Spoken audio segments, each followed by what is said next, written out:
Good afternoon, and thank you for joining us. My name is Ronnie Reisberg. I am honored to serve as chair for this year's Kristallnacht Commemoration. Our Federation has a long-standing commitment to Holocaust awareness and education.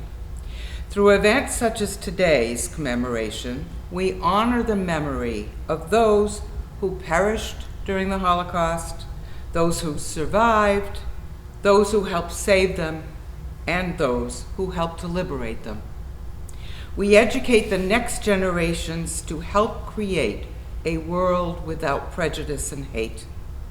We continue to build awareness and knowledge of the Holocaust throughout the entire community by offering comprehensive programming, including special events and guest speakers.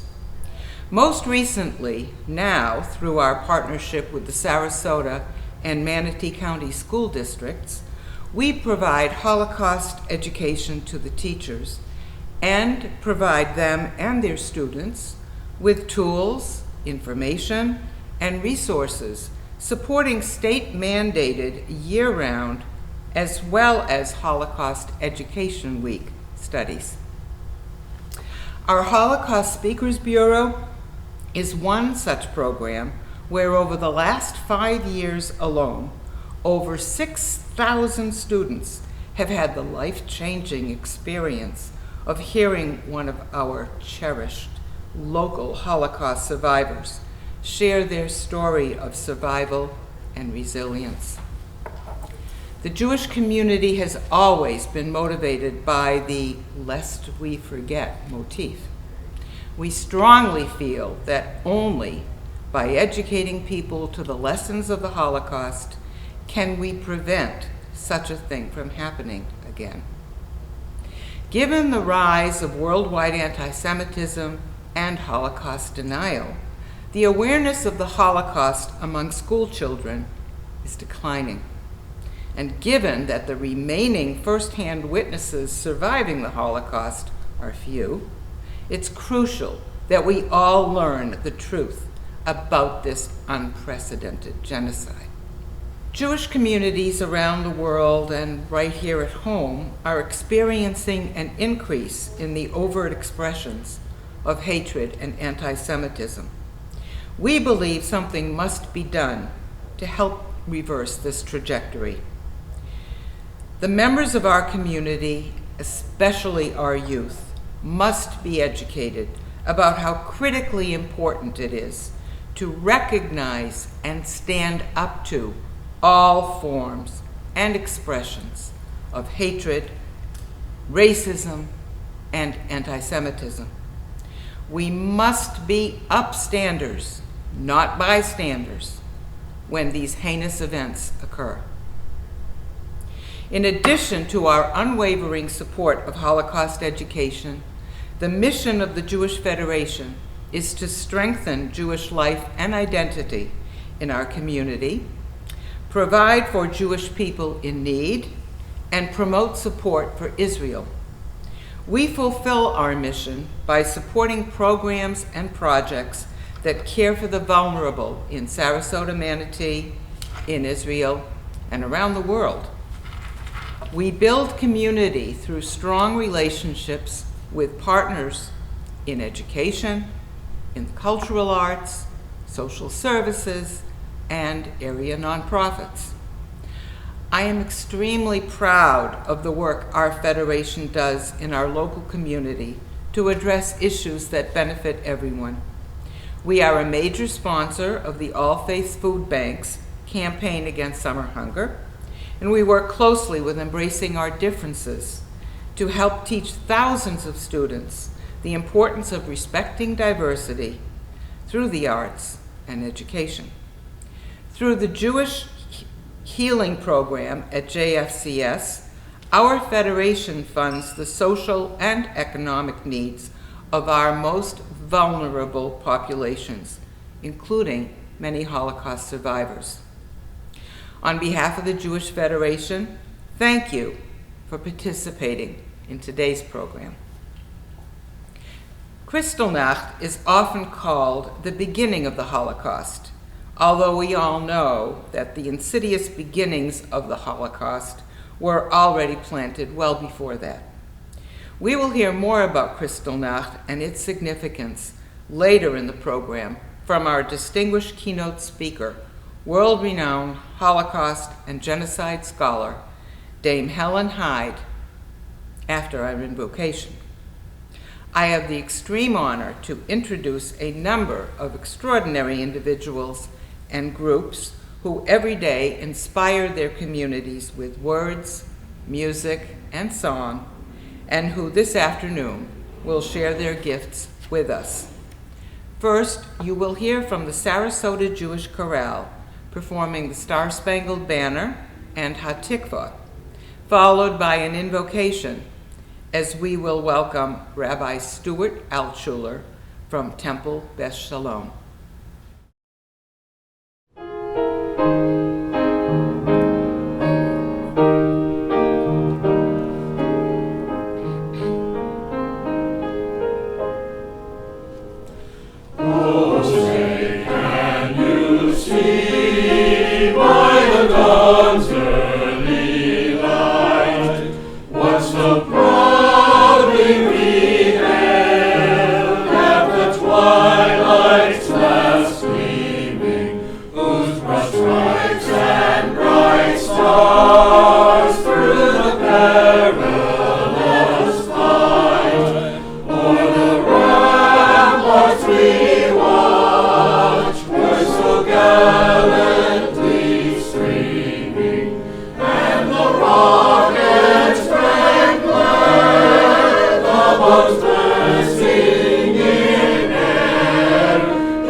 Shalom Chaverim. I think of fires burning when I think of what happened on November 9th and 10th, 1938, 83 years ago. 267 synagogues burned or destroyed all over Germany and Austria. 7,500 businesses owned by German Jews. 177 apartment complexes where Jews lived went up in flames, destroyed by fires set by the anti-Semitic mobs. 30,000 Jews arrested and incarcerated in concentration camps. 91 murdered, could be more. Massive suicides in the hundreds after Kristallnacht. The prelude to the Shoah, the massive pogrom that shook Jews and human beings all over the world, and mostly silence, though, from the nations of the world. Fire was used to destroy and bring death and horror. And yet we Jews light candles. We see the blaze of the potential of the human spirit, our people's incredible tenacity and determination to live as Jews forever, and a people who suffered beyond any Jewish group in the world. We light flames, the Ner Tamid, the lights of eternity, the flames of Shabbat and holiday candles, Yartzeit candles, the soul of life. The possibility is represented in those flames of a human spirit that would turn evil into good, that arouses our souls to make the world a better place, not to remain silent when our people or any other people on earth are threatened with the fires of destruction and death. So we light the candles of righteous memory, even with our righteous indignation at a demonized world that eventually saw the annihilation of 75% of European Jewry after Kristallnacht. And we will continue to speak out for all those attempts to annihilate and delegitimize Israel, our Jewish state.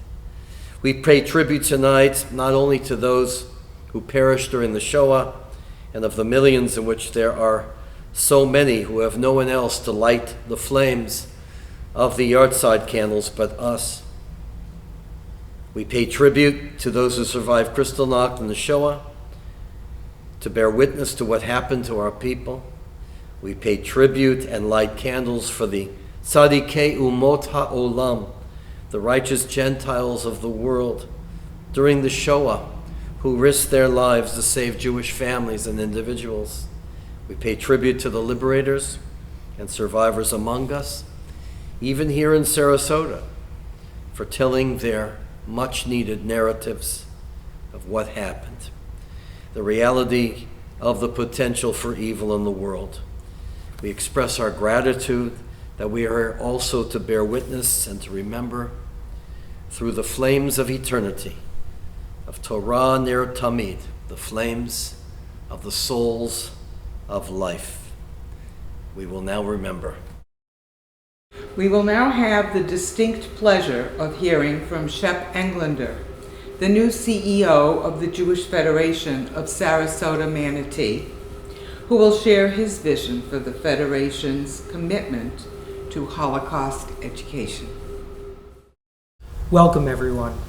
I'm Shep Englander, the new CEO at the Jewish Federation of Sarasota-Manatee. Thank you for being here today. Ronnie spoke beautifully that at the heart of the Federation's mission is our work educating about the Holocaust and fighting hatred in general. It's not just about the history, it's about the lessons for which we paid dearly and which we can never let be lost. Personally, I grew up with survivors, and my father's family was murdered in the Holocaust. So I take this very personally, and I'm very proud to be leading a federation that has long taken this personally. This enables us to remind everyone in our region where hatred leads and why being an inclusive and open, sharing community is literally a matter of life and death.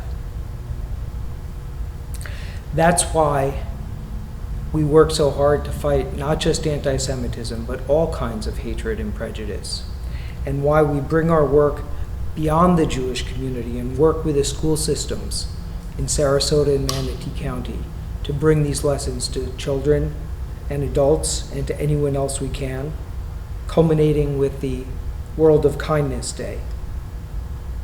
We are committed that by standing together, we can build a kinder, more inclusive, better world for the Jewish community and for the whole world.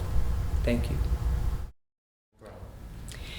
It is now my very great pleasure to introduce our keynote speaker, Dame Helen Hyde.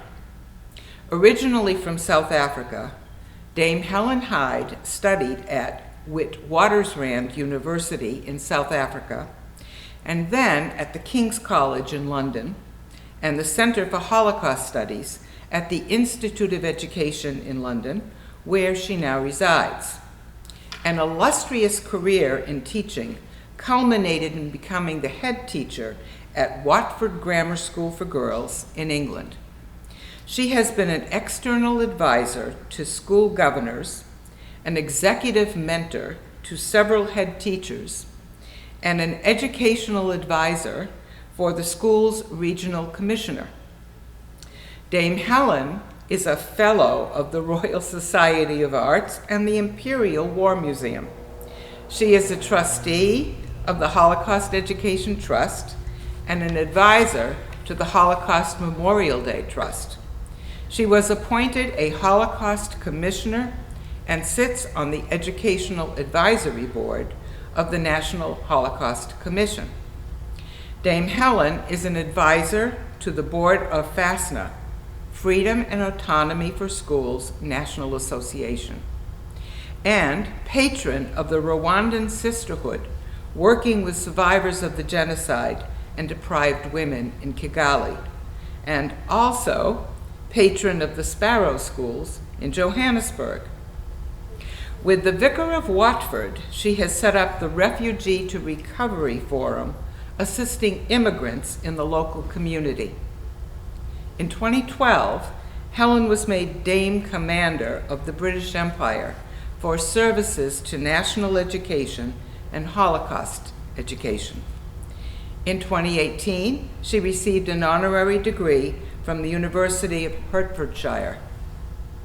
Helen Hyde is married to Dr. John Hyde and has 2 daughters, one of whom, now a doctor herself, was educated at Watford Grammar School for Girls. As you know, my name is Dame Helen Hyde, and I feel it is a total privilege for me to be part of your community for a little while. Tonight, I'm going to talk to you about remembering and bearing witness.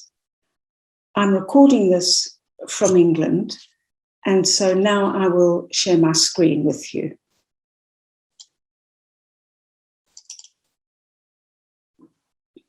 So, bearing witness, remembering, these are 2 things that mean a great deal to me. What does bearing witness mean for me? Many things, and they include obviously remembering and not forgetting, giving back some form of dignity to those who were so cruelly murdered, studying and teaching about the Holocaust and all the various aspects of this, leading the many adult and student study groups to Holocaust-touched countries so that they can learn and they can become witnesses, to give future generations access to our collective memory and, of course, to counter myths, misconceptions, and Holocaust denial.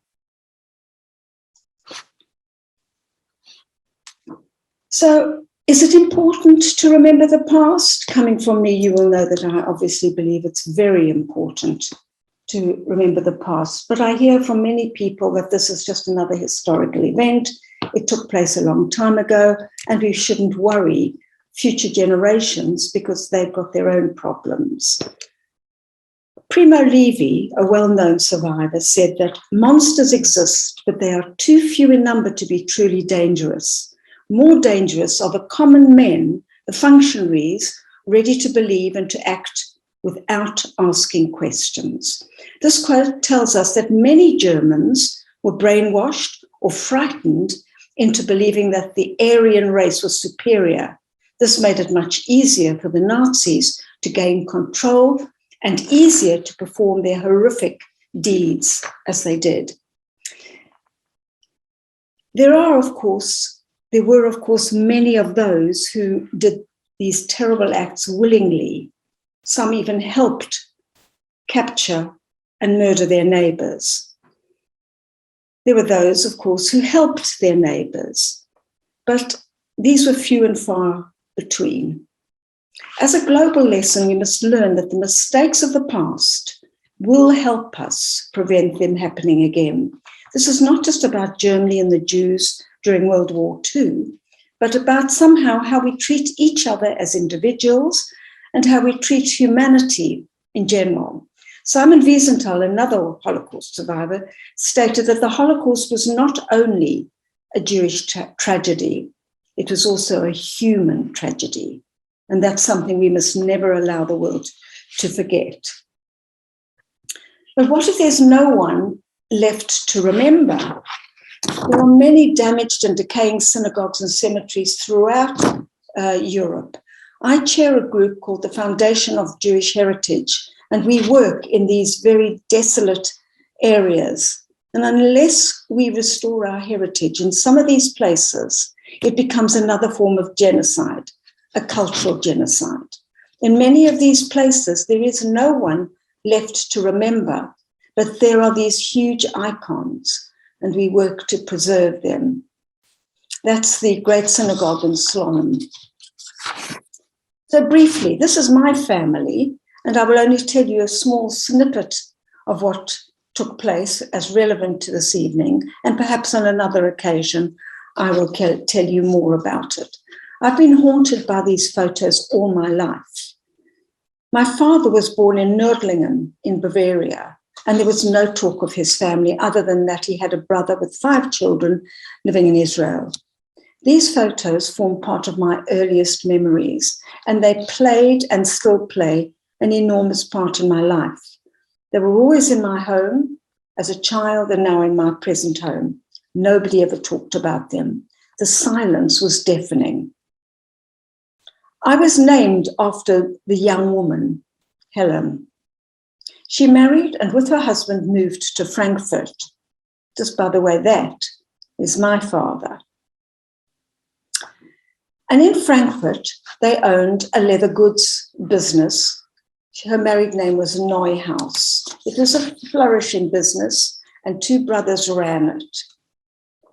The Neuhaus family had a child, and they had been trying to emigrate from 1937, but were unable to obtain a visa.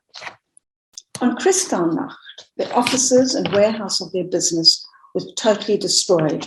All the goods and all the equipment was thrown out onto the streets and smashed.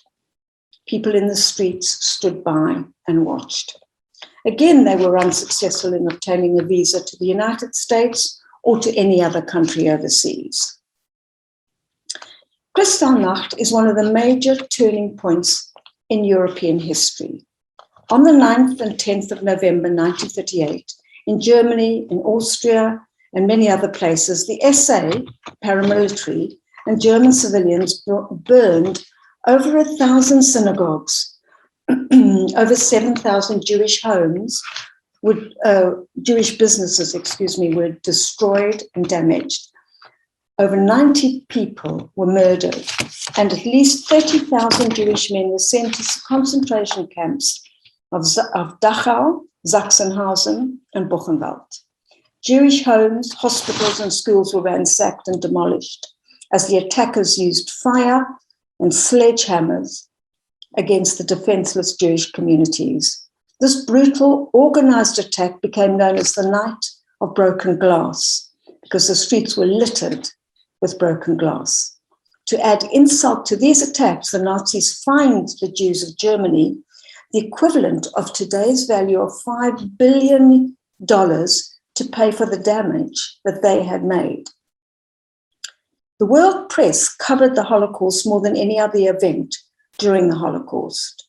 Kristallnacht came less than 2 months after the world appeased Hitler with the Munich Agreement. In the aftermath, Jewish-owned businesses could not reopen unless they were Aryanized, managed by non-Jews. Curfews were placed on Jews. The Nuremberg laws came into their own. Jewish children and Jewish teachers were then expelled from public schools. At the end of 1938, Helen, her husband, and the little boy fled to what they thought was safety, Amsterdam in Holland. Their daughter, Judith, was born there. It's a complicated story, and all I have to say this evening is that Helen, her husband, and her little son of 5 were betrayed, deported to Sobibor death camp in Poland, where they were murdered on arrival. 250,000 Jews died at Sobibor between April and July 1943. This has haunted me all my life and has led me to study the Holocaust and to teach about it and to visit all the death camps and at Sobibor to light a memorial candle. I take many adult and student study groups now to Berlin, to Krakow, other areas in Poland and Amsterdam. Bergestrasse in Nördlingen. This was where my father grew up and where Helen grew up. The family lived in a house on the street. This is what remains of my family, a Stolperstein. The one that you see here is actually the one to my grandfather. He was on the first transport out of this town to an open ghetto in Poland. So let's just remind ourselves of the vast domination, the huge extent of the Holocaust.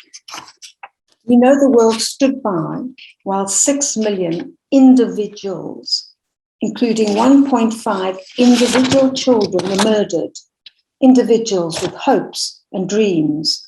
Many countries, many people stood by and watched. Others worked with the Nazis. They could not have achieved this without other people, other societies, other countries being complicit. Many gained benefits from the disappearance of the Jews. The 20th and the 21st century have been full of genocides. You haven't got time, but you could count up just the numbers in red to see how many people were murdered simply because of who they were. I've asked myself some very searching questions. What should I learn from the Holocaust? What can I personally, as an individual, do about the growing prejudice, hatred, stereotyping, anti-Semitism? Do I have any responsibility and can I make a difference? On another occasion, I will tell you why. I have a starfish there. So I've spent most of my adult life with this mission to help others, no matter what their color, creed, religion. I don't say race, because I don't believe there's more than one human race. We're all one giant family. Love and compassion in action, not just words. So I went to study, firstly in Rwanda and then in Bosnia, and I studied both these huge genocides. I decided to spend time in Rwanda, where the genocide of the Tutsis took place in 1994. 1 million were killed in just 100 days. The world and the UN became bystanders. The UN was not allowed to help other than support their own citizens. Many were left without homes. Many children were without parents. So I worked in Rwanda and I set up a number of projects, and I'm going to whiz through them very quickly. The first project is what you see here, the mama packs. In each of those packs, there is everything a mother would need should she have to deliver her baby in the bush or even go into hospital where you have to pay for everything. Every mother receives, as well as her mama pack, she will receive a hand-knitted blanket, and it's the only thing that these women have ever had that's new, clean, and that they can keep forever and own. So we then teach the ladies to knit, and they are extremely quick. Once they're confident, I then ship out knitting machines. We then train the ladies to use these knitting machines, and they then make school uniforms, which they sell and become self-sufficient. And we are now on to our third cohort of women. I set up a small unit for 12 babies with the worst form of malnutrition. And we managed to give each child a nutritious meal every day. We also give them clothes, wash them, and look after them as best we can. This final project in Rwanda is very dear to my heart. It's the Shami Primary or Nursery School. I started it with 34 children. I now have 76, and they are all street children. Many of them only have one parent or no parent. Some are looked after by grandparents because of the genocide. We now are raising funds to buy, we've bought the land and now to build our own building where we can house all these projects on one site. I'm doing the same in Zimbabwe. I've shipped out 4 loads now. You can see this is the load that's going out in the next few months.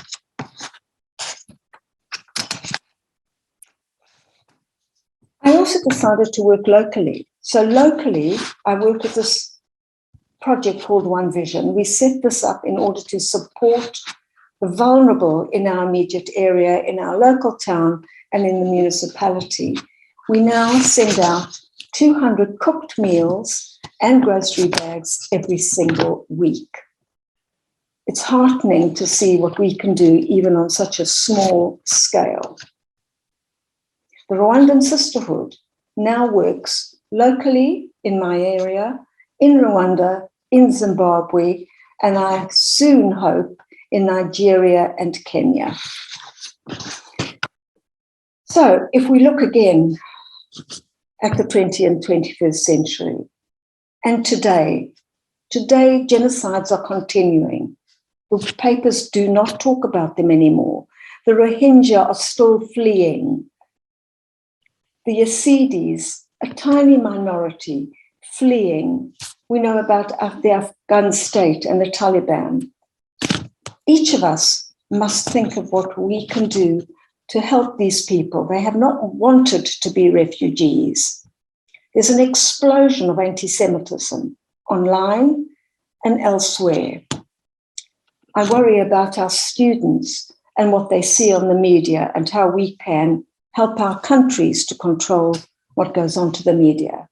Are our societies becoming complicit? I fear that we are becoming complicit. We must remember that hate spreads from one minority to another. Indifference and inaction are always on the side of the perpetrator, and they do nothing to help, support, or change the circumstances of the victims. And it's vital, therefore, that we continue to teach about the Holocaust, but not merely the historical facts, but we look at how the Holocaust arose, why it arose, what the political circumstances were, and what we can learn from the Holocaust today. Racism, prejudice, stereotyping are with us and are increasing. We need to do something. We need to educate not only students, but adults as well. We know that the Holocaust did not begin with gas chambers and violence, but it began with words. Words count. Words can make a difference.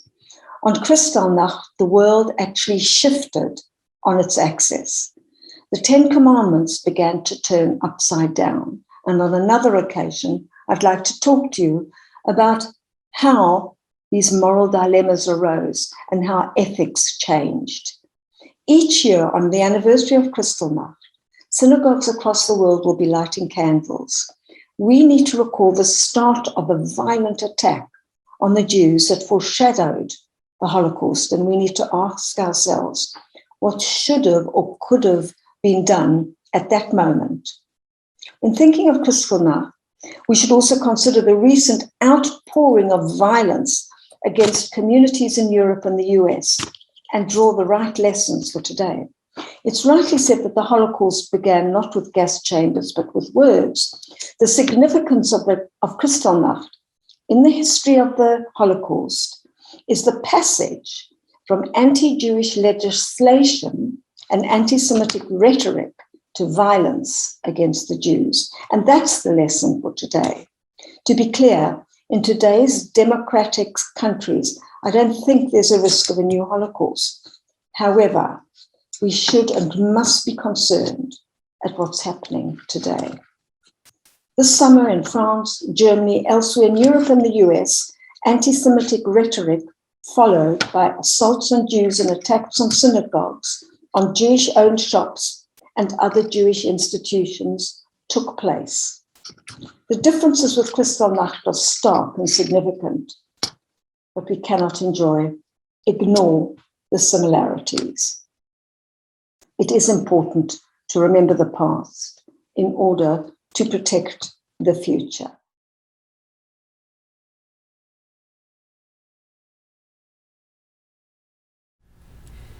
Thank you, Dame Helen. As the second generation of survivors, members of the Federation's Generations After group will next share a few words about their parent or parents, followed by stories of some of our local survivors as pictured in their magnificent portraits, beautifully photographed by internationally recognized Cliff Rolls and Rod Millington. They will be followed by a conversation with one of our area Holocaust survivors, Rivka Glatz, and her family about the importance of learning about the Holocaust from generation to generation. This truly very special interview will then be followed by an amazing array of youngsters from Temple Sinai who, with soloist cantor Marcy Vitkus from the Jewish Congregation of Venice, will sing a beautiful rendition of L'Ador Vador, which means from generation to generation. Hello there, I'm Isaac Helvari. I'm a second-generation survivor. Just briefly, my late mother, Rivka, grew up in Poland, and long story, but she was basically saved by Oskar Schindler. So she was in Schindler's camp and one of his survivors. My late father, Chaim, grew up in Lithuania, and he survived the war by building an underground bunker where he spent the last month of the war. They both met in Israel. I was born there, and then they moved to Rhodesia, where my brother was born. Briefly, a couple of pictures. This is my mother way back in the 1920s. This is my mother and father in Israel just before they got married. And this is myself at my bar mitzvah with my mother and father. Thank you very much. Al Botner was born in Antwerp, Belgium, 81 years ago. He was hidden in a convent in Liège from the ages of 3 to 6. He was brought to the convent by a member of the underground. The member of the underground and 11 other women rescued 3,000 Belgian children, and they are honored at Yad Vashem. While at the convent, Al and the other children had to remain completely silent and were not permitted to play. This photo was taken right before they were released. Al has 2 daughters and 4 grandchildren. Helga Melmed was born in Berlin 93 years ago. At age 10, she witnessed Kristallnacht and saw her synagogue and school burn. In 1941, her family was taken to the large ghetto where her parents died. She was put on the last transport out of the ghetto to Auschwitz in 1944. She was then forced to march to Bergen-Belsen, where she almost died from typhoid and tuberculosis. Here she's holding her father's musical pocket watch. She remembers sitting on his lap and listening to it. She has 4 children and 4 grandchildren. Eva Weiss-Slane was born in Breslau, Germany 92 years ago. They were Austrian but were living in Germany, where her father was the lead baritone with the Breslau Opera. When Hitler came into power, they returned to Vienna. In 1938, her father waited in Paris for papers to the US. A year later, in 1939, he was able to get papers for 10-year-old Eva and her mother to join him. This is a photo of her young parents in 1927. Eva was married and worked as a theatrical agent. 81-year-old Marlies Mulfelder-Gluck was born in Zwolle, Netherlands in 1940. For the first 2 years of the Nazi occupation, her family was hidden by a Christian family at their farm. Her parents later moved Marlies into foster care for safekeeping with a Christian family. From ages 3 to 5, she lived with this very kind family shown in this photo. She reunited with her family after the war and in 1947 moved to the US. Marlies has 2 sons and 2 granddaughters. Hello, my name is Betty Silberman from Montreal. I'm a daughter of 2 Holocaust survivors. This is a picture of my mom, who died at age 91 in Montreal. Her story briefly is that she grew up in Lodz, Poland.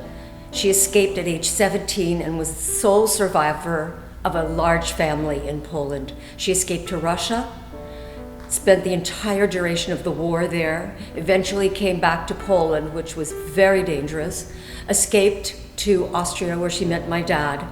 They eventually had my brother in a displaced persons camp, and they emigrated in 1948 to Montreal. My mom died at the age of 91. Marcus Durow was born in Krakow, Poland, 86 years ago. He and his brother were hidden with two different Polish families in separate villages. When the Germans came to where Marcus was living, his blonde hair and blue eyes helped him pass as a family member. Unfortunately, his brother was found and shot.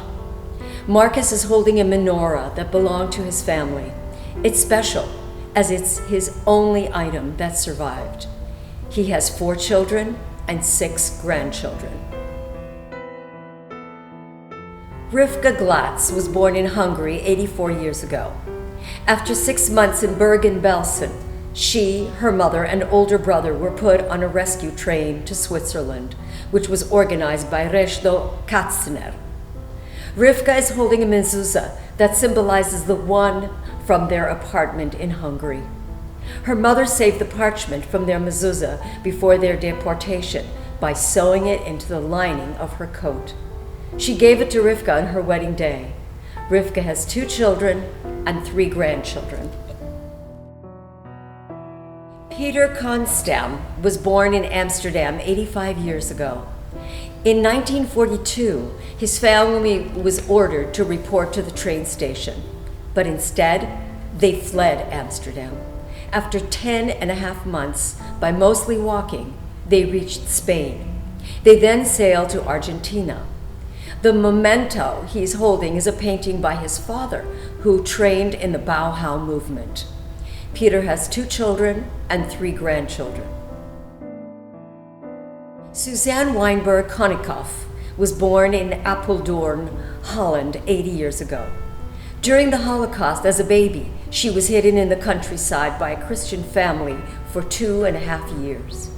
Suzanne is holding a paper box made from postcards given to her by that family. She has 2 children, 3 grandchildren, and 1 great-grandchild. Helen Fagan was born in Radomsko, Poland, 103 years ago. At age 21, she was forced into a ghetto where she ran a clandestine school for Jewish children. Helen and her 2 sisters managed to escape the ghetto and lived under false identities until they were liberated by the Russian army. Helen is holding her naturalization document. It's a prized possession because she's very proud of being an American citizen. Helen has 2 children.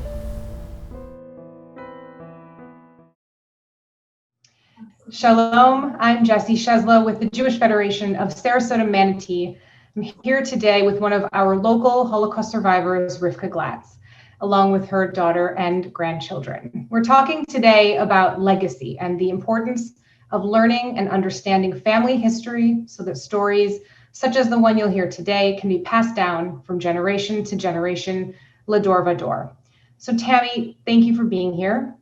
Tell me about the first time that you learned about your mother's Holocaust story, and when you heard it, how important was it for you to pass it down to your children? I really don't ever remember not knowing. My mother has been always open about her story and the family's history. As a young girl attending a Jewish day school, I felt very confident in my Jewish identity and learning Jewish values. And as I grew up, I realized that I very much wanted to continue the legacy and make sure that my children attended a day school, which they all have, and to learn the love of Israel and about our history as a people, to pass down to generations the story of our past in order to help us with our future. My mother has been a loving and very open person about the traumas and the struggles that she has endured. And through all of that, she was able to pass on to me and to her grandchildren a love of traditions a love of Israel, a love of Jewish values, and it very much was important to me and was always on the forefront of my mind to have a Jewish home, to marry a Jewish man, and to make sure that my children know who they are and where they came from. That's beautiful. Thank you. Now I'd like to ask Matthew, Alex, and Emma, what does it mean to you to know the incredible story of your grandmothers?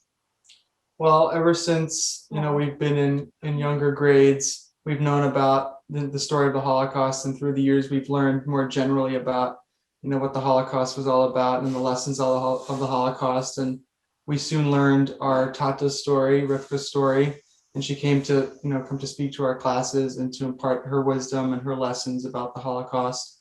And that really gave us sort of a personal moment with her, a personal connection to somebody in the war, which helped us really put it all in context. And it also helps us sort of be inspired. She's taught so many kids over the years throughout all of our grades. And it means a lot that she's sort of helping the next generation pass on the stories of the Holocaust and her unique story, which is very impactful for each of us. Yeah, to second that, and to more importantly, second what my mom said, I don't really remember a time where I didn't know my grandma's story. She was always very open with us, sharing, every, minute detail about her story. And it was really, important for us to hear that, obviously going to a Jewish day school and learning about the Holocaust and how it affected, our people as a whole. But then to have that personal connection with my grandma was even greater. And just to see like what she's done, she's taken it upon herself to really spread the word about this, like we say, on Yom HaShoah, and always like never again. And she's not just sharing her story with Jewish people, but with people of all backgrounds and races, etc. Going to public schools in the area, sharing her story with them, because and more importantly now, when you look at what's happening in our world, with all the anti-Semitic acts here in our country and also abroad, we can't. This is how the Holocaust started, and to have someone like my grandma and all the other survivors who are open about their story, talking about it to the youth like us and all around, it's really important, and it just sheds a light on what we went through as a people, and it just adds that personal connection, which makes it so much more impactful to me and my entire family. Just to add on to what both of them said, I don't think I've ever learned anything about the Holocaust where my grandma wasn't always in the back of my mind. I remember growing up always learning about stories and history at school, and just knowing that I know someone that's so close to me that I love that went through those things. And I think that what's really important for especially teenagers today is to not really rely on your history class or your school curriculum to teach you about these events. And so, like both of my brothers said, having that personal connection and the personal piece really makes it that much more impactful. So I think it's really important to listen to the stories of people who actually went through this if you have the opportunity to. And having someone that's so close to me that went through all of that is heartbreaking to hear, but very special and unique to be able to hear that just from her own experience. Thank you, all three of you. And Rivka, you choose every day to tell your story, no matter how difficult it may be to relive it. And a story that gets passed down is also about a physical manifestation of that time, your mezuzah. Can you briefly tell us that story? Well, we went through Bergen-Belsen concentration camp, and the three of us, my brother, my mother, and I survived. And my father was murdered in forced labor camp. When I was ready to get married, my mother came to me and said, Rivka, I want to give you something from our home in Hungary.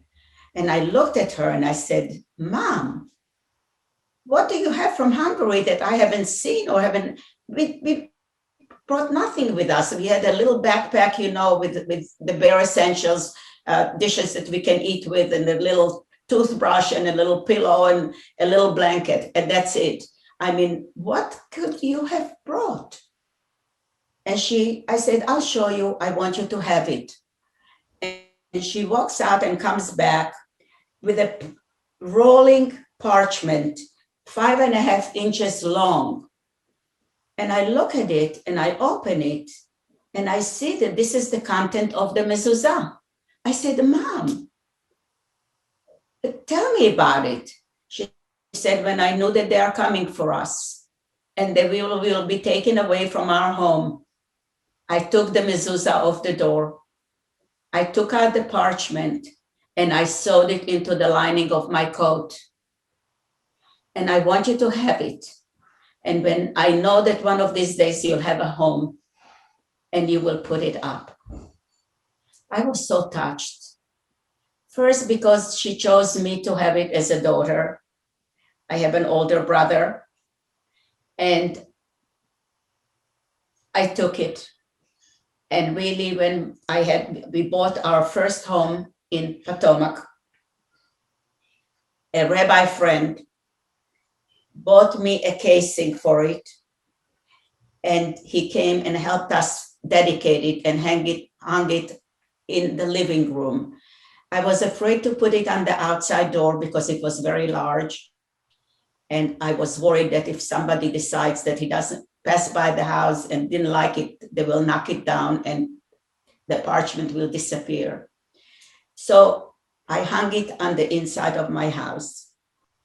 And I ordered a new casing from Israel, a silver casing. And I handed it over to the next generation, to my daughter.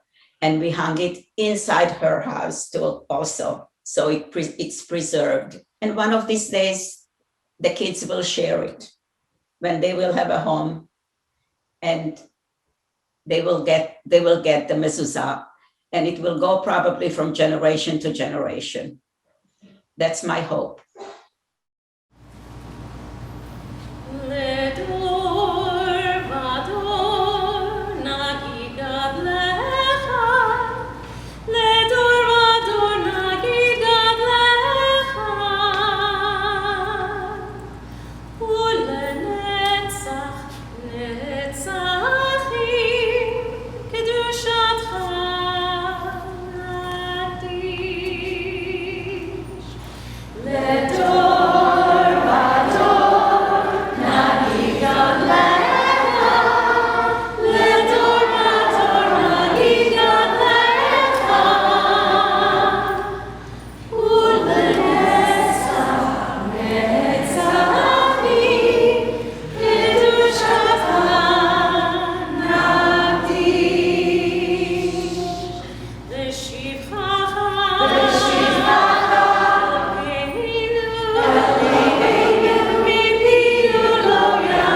My name is Liz Gellis, and I am a child of Holocaust survivors. My parents, Leslie and Kate Samuel, were born in Romania. My father was liberated on the death march from Auschwitz in January of 1941. My mother lived in the capital city of Romania, Bucharest. Her family home was bombed by Allied and Axis forces. They had 2 children and 5 grandchildren and lived well into their 90s. And this is a picture of them celebrating their 63rd wedding anniversary.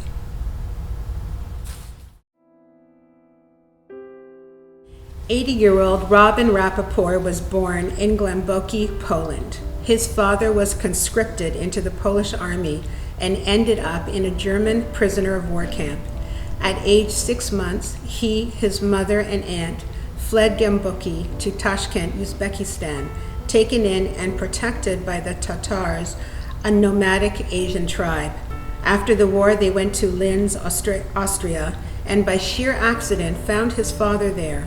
They all moved to Manitoba, Canada, and 6 years later to Rhode Island. The ring in this photo is made from one of 10 gold coins that Robin's grandfather gave to his daughters to bribe soldiers in order to escape. Robin's aunt saved this coin, and before she died, gave it to Robin, who made it into a ring. He has 2 children and 2 granddaughters. Felicia Vogler-Liban was born in Krakow, Poland, 87 years ago.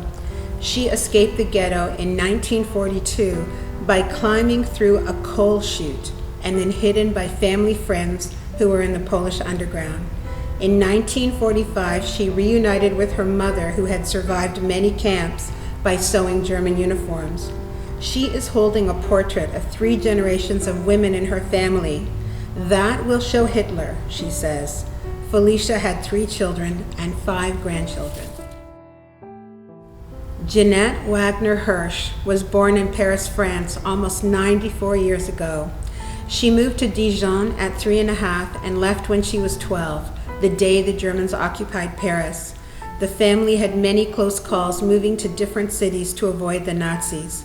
They enrolled Jeanette in boarding schools where the principals knew she was Jewish and protected her. The picture she's holding is one of the few family photos she has left. Jeanette has 2 daughters, 2 granddaughters, 1 grandson, and 3 great-grandchildren. Sigmund Tobias was born in Berlin 88 years ago. Sig recalls Kristallnacht and witnessing Torahs and prayer books burning. His mother secured his father's release from Dachau by showing a one-way ticket to China, which was then occupied by the Japanese. The family spent 6 years in Shanghai, including in the Hongkou ghetto. Sig is holding Chinese currency, a stark reminder of his years there. He has 2 daughters and 2 grandchildren. Hello, my name is David Grace, and I am the child of a Holocaust survivor. My mum, Erna Grace, was born in Dortmund, Germany in 1930, and she left there in 1938 on the Kindertransport, from where she ended up in Glasgow, Scotland.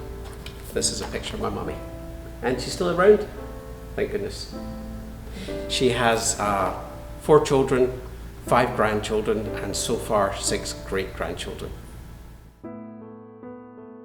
Carolyn Linz Kaplan is 97 years old.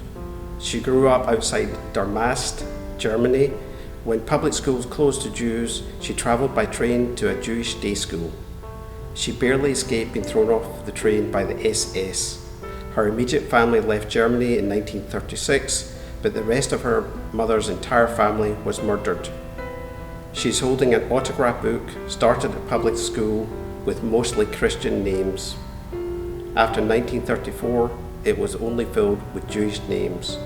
Carolyn has 3 children, 5 grandchildren, and 5 great-grandchildren. Helen Kroneberg-Borenstein was born in Lodz, Poland. She's 97 years old. After surviving 7 different camps, Helen was days away from dying at Bergen-Belsen when she was liberated by English soldiers. She ended up in a displaced person camp in Stuttgart before coming to the US in 1948. Helen is holding a precious photo of her parents before the war. Helen has 2 daughters, 2 grandsons, and 6 great-grandchildren. Paul Termer was born in Budapest, Hungary 85 years ago. His mother died in childbirth. During the war, his father remained in Switzerland. Paul sometimes lived with his grandparents in a Jewish apartment building. However, most of the time he lived in a Lutheran boarding school. He didn't know that he was Jewish. In 1945, Paul spent 6 weeks in the Budapest ghetto with his grandparents. Paul is holding an antique silver candle and a cup that were owned by family members. Paul has 3 children and 2 grandchildren. Sue Eisler-Victor was born in Brno, Czechoslovakia 98 years ago. When the Nazis took over in 1938, her father's business was confiscated and her family was confined to their home.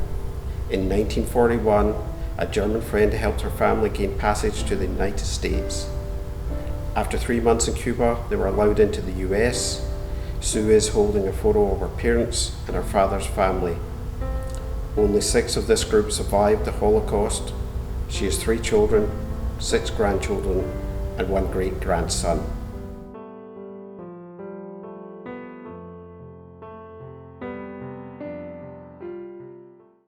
Thank you, everyone, for sharing your stories and that beautiful song with us.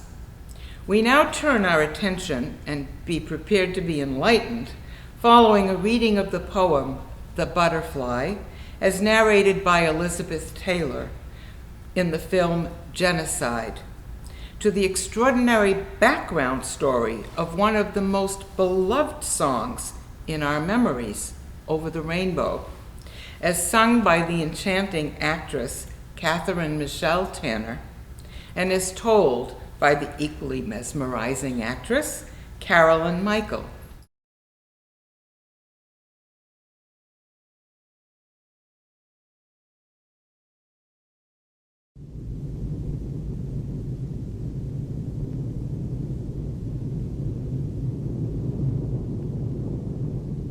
The last, the very last, so richly, brightly, dazzlingly yellow.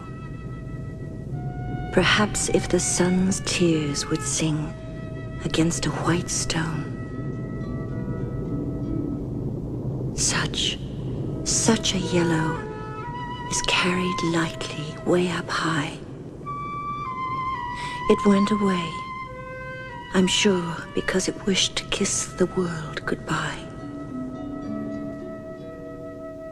For 7 weeks, I've lived in here, penned up inside this ghetto, but I have found my people here.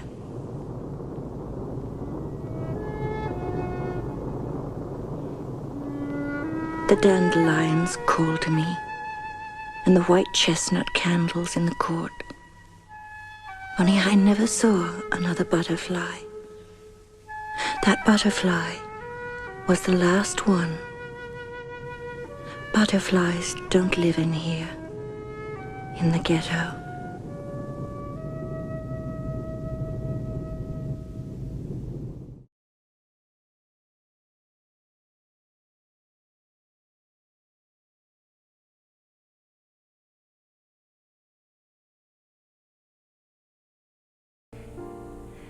Little is known about the story behind the song Over the Rainbow.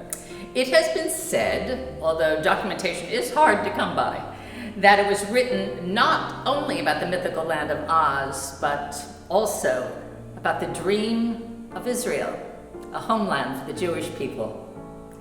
Whether that is true or not, the metaphor makes sense. The song is one of yearning and longing. The music was written by Harold Arlen, a cantor's son who sang in the synagogue choir.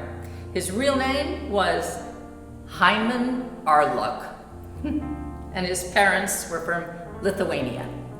The lyrics were written by Yip Harburg, the youngest of 4 children born to Russian Jewish immigrants. His real name was Isidor Hochberg, and he grew up in a Yiddish-speaking Orthodox Jewish home in New York. He said that some of his songs were inspired by a lullaby my mother sang to me. In writing Over the Rainbow, the two men reached deep into their immigrant Jewish consciousness, framed by the pogroms from the past and the increasing danger for Jews in Europe. The terror that was Kristallnacht happened while they were working on the song. It defies logic that they were not aware of and affected by this escalation in the dire situation for Jews and the desire for a Jewish homeland in Israel. Together, they wrote an unforgettable melody set to near prophetic words. And the dreams that you dare to dream really do come true. As we commemorate Kristallnacht and declare that we shall never forget, let us honor those that dreamed of the land that they heard of once in a lullaby, the martyrs who never saw the promised land, and those who rose from the ashes to make the dream of Israel a reality.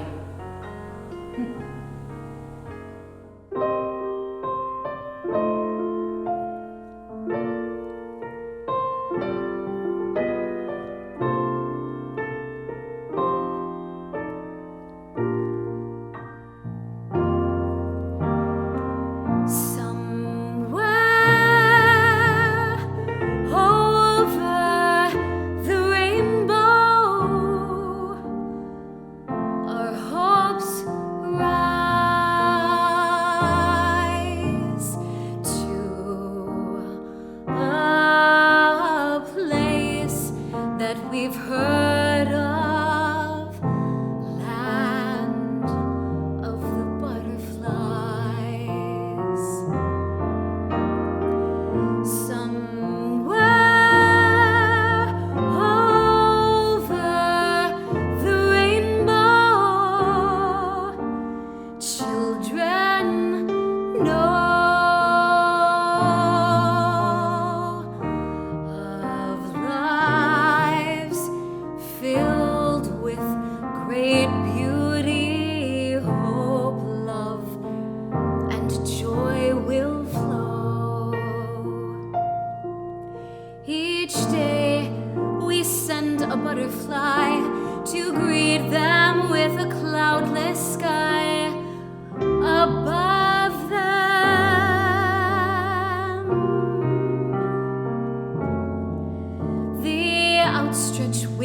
Thank you, Catherine and Carolyn.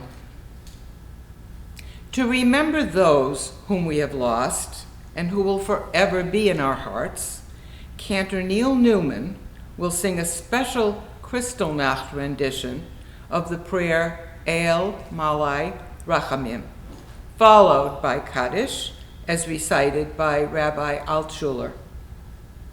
Following that, we will express our united commitment to combat hate by reciting our Hands Against Hate pledge. El Malei Rachamim Shochen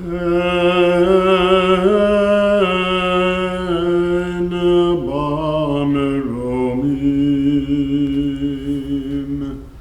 Hamtzei Menucha Nechana Tachat Kanfei HaShechina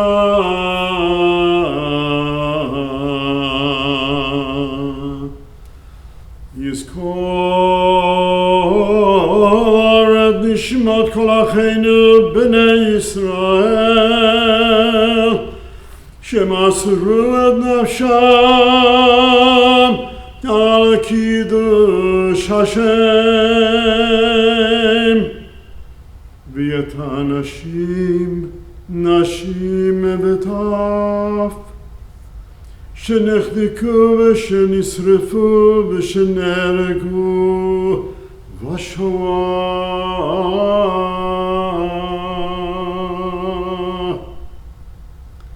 בעבור שאנו מתפללים ביד הזכרת נשמתם.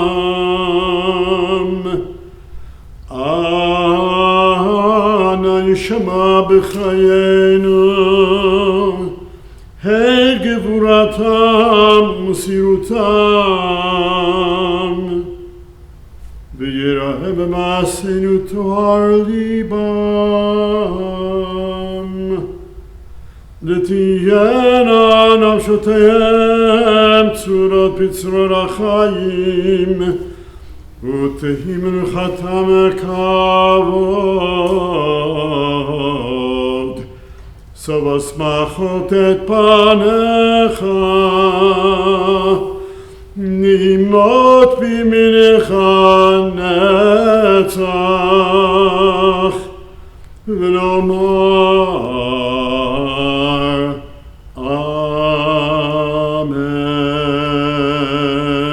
Amen. Merciful God, remember the souls of the martyrs of our people who gave their lives for the sanctification of God's name, and the men, women, and children who were slaughtered, burned, and killed in the Holocaust. In their memory we pray. May our lives reflect the measure of their bravery, dedication, and purity of soul. May their souls be bound up in the bond of life. May they be remembered with honor, and may they rest in peace in your right hand forever. Amen. Yitgadal, Kishinev, V'yitgadash, Warsaw, Shmei Rabbah, Auschwitz, Bialmad Yivarach Hirutei, Dachau, V'yamlich Malchutei, Buchenwald, B'chayechon of Yomechon, Babi Yar, Uv'chaye Dechol Beit Yisrael, Baghdad, Bagalav Izman Kariv, Chevron, V'imru Amen. Yehei Shmei Rabbah Mevarach Lilam Ulamei Almaya. Yiparach V'yishtabach Kfaret Zion V'yitpa'ar V'yitromam Mainz V'yitnaseh V'yitadar Terezin V'yitaleh V'yitalal Treblinka Shmei Kudusha Bergen-Belsen Brichu Leila Vilna, Mikol Birchata V'Shirata, Usha, Tushbechata V'Nechemata, Metzada, Damiran Bialma, Jerusalem, Vimru, Amen. Yehi Shlama Rabba Min Shmaya, V'Chaim Aleinu V'Al Kol Yisrael, Vimru, Amen. Oseh Shalom Bimromav, Hu Yaseh Shalom, Aleinu V'Al Kol Yisrael, Vimru, Amen. Before we close today's program, join me and the children from Temple Sinai as we recite the Hands Against Hate pledge. And we join together to help make our community a safer and more peaceful place, filled with love. I pledge to stand up. I pledge to stand up. And resist hate, bigotry, and bullying. And resist hate, bigotry, and bullying. I will not stay silent. I will not stay silent. In the face of intolerance. In the face of intolerance. I will work with my neighbors. I will work with my neighbors. To create kinder, safer. To create kinder, safer. And more inclusive communities for all. And more inclusive communities for all.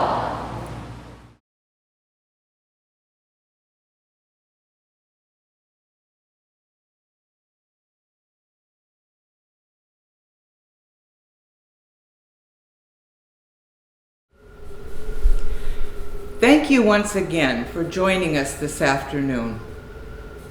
And a special thank you to all who helped bring this program to our community today. Stay safe and shalom.